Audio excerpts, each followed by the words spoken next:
Hola, mi nombre es José Colina y hoy hablaremos acerca de los materiales cerámicos. Los materiales cerámicos son materiales inorgánicos compuestos por elementos metálicos y no metálicos, vinculados químicamente. Pueden ser cristalinos, no cristalinos o una mixtura de ambos. Ordenamiento de corto alcance de los materiales cerámicos cristalinos.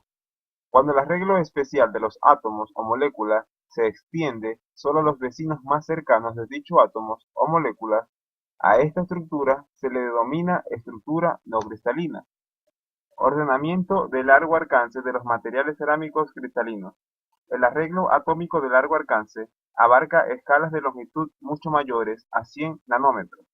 Los átomos o iones en estos materiales forman un ordenamiento o patrón regular y repetitivo, semejante a una red de tres dimensiones y a lo largo de muchas distancias atómicas.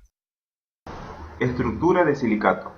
Muchos materiales cerámicos contienen estructuras de silicatos con átomos de silicio y oxígeno enlazados entre sí, en varias distribuciones. También un número de formaciones naturales de mineral, tales como arcilla, feldspato y mica, son silicatos, ya que el silicio y el oxígeno son los dos elementos más abundantes encontrados en la corteza terrestre. Se caracterizan por su bajo precio, disponibilidad y por sus propiedades especiales.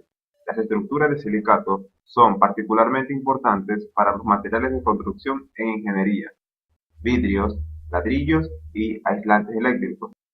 Imperfecciones de las estructuras cerámicas cristalinas. Igual que los materiales, las estructuras de los materiales cerámicos contienen una diversidad de imperfecciones. En lo que se refiere a propiedades físicas, como la conductividad eléctrica, los defectos puntuales son de especial importancia. Las propiedades mecánicas están determinadas por superficies, incluyendo bordes de grano, superficies de partícula y poros. Tipos de imperfecciones de los materiales cerámicos. Defectos atómicos puntuales. En los materiales cristalinos cerámicos, los átomos existen como iones cargados. Esto hace que la estructura de defectos debe cumplir las condiciones de electroneutralidad. Por consiguiente, los defectos en las cerámicas no ocurren de forma aislada. Un tipo de defecto está formado por una vacante catiónica y un catio intersticial. Impurezas en cerámicas. Los átomos de impurezas pueden formar soluciones sólidas en los materiales cerámicos, tanto intersticiales como sustitucionales. En el caso de las intersticiales, los radios iónicos de las impurezas deben ser pequeños en comparación con los del anión. Una impureza sustituirá el átomo disolvente que sea más similar en el comportamiento eléctrico. Para que el estado sólido haya una solubilidad apreciable a los átomos de impurezas sustitucionales. Los tamaños iónicos y las cargas deben ser casi iguales a los de los iones disolventes. Dislocaciones. En algunos materiales cerámicos se observan dislocaciones. Sin embargo, estas no se mueven con facilidad debido a un vector de Burgess grande, a la presencia de relativamente pocos sistemas de deslizamiento y a la necesidad de romper enlaces iónicos fuertes para después obligar a los iones a deslizarse frente a los de la carga opuesta. Aunque las dislocaciones se mueven con mayor facilidad a temperaturas elevadas, es más probable que ocurra deformación mediante mecanismos como el deslizamiento de bordes de grano y el flujo viscoso de las fases vítreas. Defectos superficiales. Los límites de grano y la superficie de las partículas son defectos superficiales importantes en los cerámicos. Un cerámico con grano de tamaño fino tiene mayor resistencia que un grano más grueso. Los granos más finos ayudan a reducir los esfuerzos que se desarrollan en sus bordes debido a la expansión y a la contracción anisotrópica. Normalmente se produce un tamaño de grano fino utilizando desde el principio materias primas cerámicas de partículas más finas. Porosidad. Los poros pueden ser considerados como un tipo especial de defecto superficial. En un material cerámico los poros pueden estar interconectados o bien cerrados.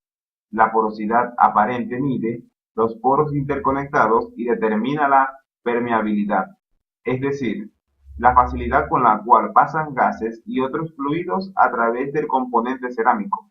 Materiales cerámicos no cristalinos. Los materiales no cristalinos no presentan la propiedad de arreglo tridimensional. Se podría describir como poliedros de coordinación o moléculas de cadena larga. Presentan una temperatura de solidificación de equilibrio y tienen una movilidad muy limitada. Los materiales más importantes no cristalinos son los vidrios. Los vidrios tienen propiedades especiales que no se encuentran en otros materiales: la combinación de transparencia y dureza a temperatura ambiente, y una excelente resistencia a la corrosión en la mayoría de los ambientes hacen al vidrio indispensable para muchas aplicaciones de ingeniería, como la construcción de vidriado de vehículos. Procesamientos de las cerámicas. La mayoría de los productos cerámicos tradicionales y técnicos son manufacturados compactando polvos o partículas en materias que se calientan posteriormente a enormes temperaturas para enlazar las partículas entre sí. Las etapas básicas para el procesado de cerámico por aglomeración de partículas son: preparación del material, moldeado o colocada, tratamiento térmico del secado o horneado por calentamiento de la pieza, y cerámica a temperaturas suficientemente altas para mantener las partículas enlazadas. Preparación de materiales. La mayoría de los productos están fabricados por aglomeración de partículas. Las materias primas de estos productos varían dependiendo de las propiedades requeridas de la pieza de cerámica terminada. Técnica de conformado. Los productos cerámicos fabricados por aglomeración de partículas pueden conformarse mediante varios métodos en condiciones secas, plásticas o líquidas. Los procesos de conformado en frío son predominantes en la industria de la cerámica, pero los procesos de moldeado en caliente también se usan con frecuencia. Prensado. La materia prima de la cerámica puede ser prensada en estado seco, plástico o húmedo dentro de un troquel para formar productos con una forma determinada. Prensado en seco. Este método se usa frecuentemente para productos refractarios, material de alta resistencia térmica y componentes cerámicos eléctricos. Compactación isométrica. En este proceso, el polvo cerámico se carga en un recipiente flexible, generalmente de caucho, hermético, llamado cartucho, que está dentro de una cámara de fluido hidráulico que se aplica presión. Vitrificación. Durante la cocción de estos tipos de materiales cerámicos se lleva a cabo un proceso denominado vitrificación, por el cual la fase vítrea se funde y llena los espacios porosos del material. Propiedades generales de los materiales cerámicos. Comparados con los metales o plásticos, son duros, no combustibles y no oxidables. Su gran dureza los hace un material ampliamente utilizado como abrasivo y como puntas cortantes de herramientas. Gran resistencia a altas temperaturas, con gran poder de aislamiento térmico y también eléctrico. Gran resistencia a la corrosión y a los efectos de la erosión que causan los agentes atmosféricos. La alta resistencia a casi todos los agentes químicos. Una característica fundamental es que pueden fabricarse en formas como dimensiones terminadas. Los materiales cerámicos son generalmente frágiles o vidriosos. Casi siempre se fracturan ante esfuerzos de tensión y presentan poca elasticidad. Aplicaciones de la cerámica. Las aplicaciones que tienen los distintos productos cerámicos son: cerámicos porosos, fábricas de ladrillos, divisiones interiores, divisiones exteriores, estructurales, cubiertas, estructuras planas, azulejerías, conducciones, pavimentos, elementos auxiliares, cerámicos impermeables, cerámicos vidriosos, cerámico impermeable, gris, losas y porcelanas, cerámico refractaria, ladrillos refractarios.